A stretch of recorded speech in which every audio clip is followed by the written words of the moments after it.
Hi, thank you. My name is Mark Jimenez.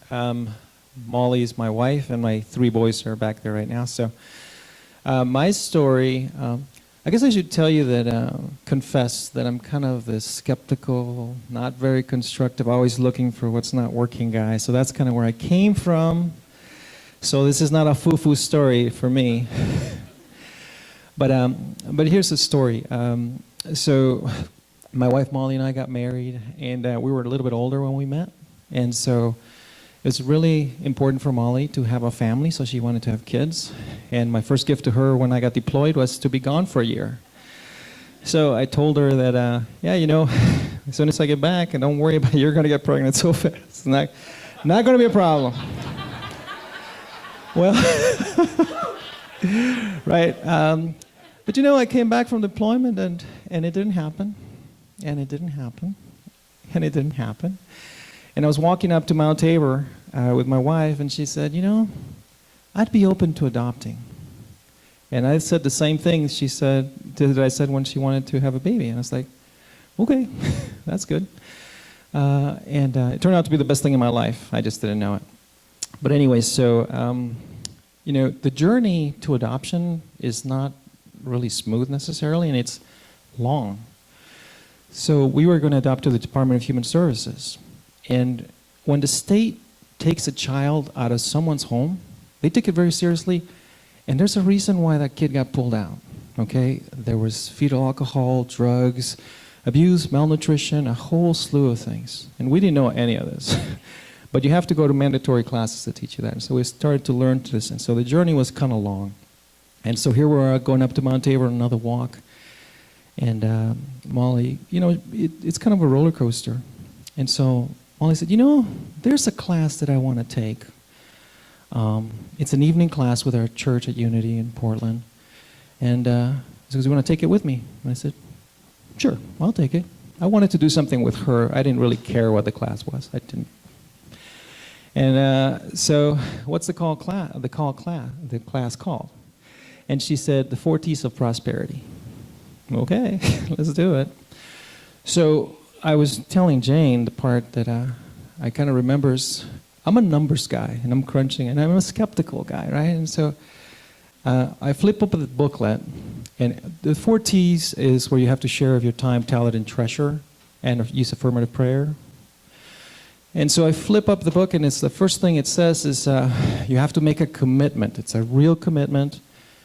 And I said, okay, we'll do this. And it said, on the one page, it said, you have to tithe 10%. And I was like, okay. And so I looked at Molly, and she was fine with it. And I said, well, we do tithe a little bit, so that we can do that. And then I flipped the page, and it was, so after I made the commitment, I flipped the page, and I'm like, it's 10% of your gross. I was mad. I felt like, how did I fall for this again? You know, I should know better than this, right? So, Mr. Skeptical. And it's important, I think, because I have learned a few things from coming to Unity, I think this part is important. And I didn't tell you this before. But we did tithe. And I had to crawl out of this pit of skepticism and doubt and frustration to be at a place of gratitude.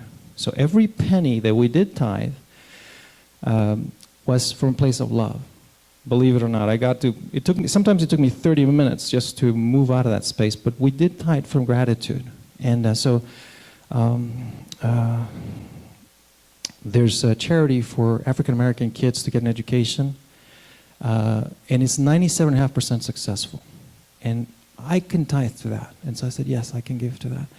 And then there was the Smile train where people need cleft surgery, and that some doctors are donating their time. And I was like, yeah, we can give to that in love and gratitude. So we tithed. It took me a while, but we did it. And by the way, when I looked at Molly in church, I was like going through this whole thing like, what the heck did I just do? And I looked at Molly, she didn't have that look. She was okay with it. And so I was like, okay, let's go on, right? Here's the funny thing, and this, a skeptical guy, could just be a coincidence.